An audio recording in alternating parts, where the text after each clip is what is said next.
Leia, sino itong naging kapalit ni General Acorda bilang hepe ng PNP?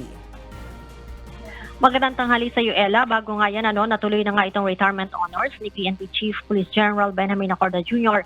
at ang Change of Command ceremony kaninang umaga dito sa Campo Crame. Sa kanyang talumpati, ipinagmalaki ni General Acorda ang pagbaba ng krimen sa panahon ng kanyang pamumuno sa pambansang pulisya. Sa katunayan, nahihirang ang Pilipinas bilang ikatlo sa pinakaligtas na bansa sa Southeast Asia.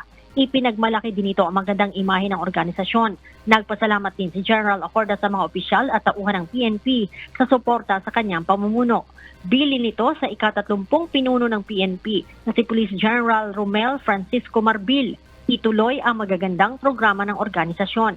Si Marbil ay itinalaga isang araw matapos na lumabas ang order ni Police Lieutenant General Emmanuel Peralta bilang officer in charge ng pambansang pulisya. Sa kanyang talumpati, Ella, binanggit ni Marbil ang bahagi ng talumpati ng Pangulo na ang pangarap nyo ay pangarap ko rin na tumutukoy sa pagbabago o sa pagkakaroon ng payapang Pilipinas at matatag na ekonomiya. Pangako ni General Marbil sa Pangulo, nakaagapay ang PNP para sa pagsusulong ng bagong Pilipinas. Tututukan aniya nila ang transnational crime, pagpapataas ng level ng trust, partnership sa local community, mahigpit na paglaban sa kriminalidad at pagtutok sa kapakanan ng mga pulis. Si Marbil ay naging direktor ng PNP Controllership, naging direktor din ng Police Regional Office 8 at direktor ng PNP Highway Patrol Group.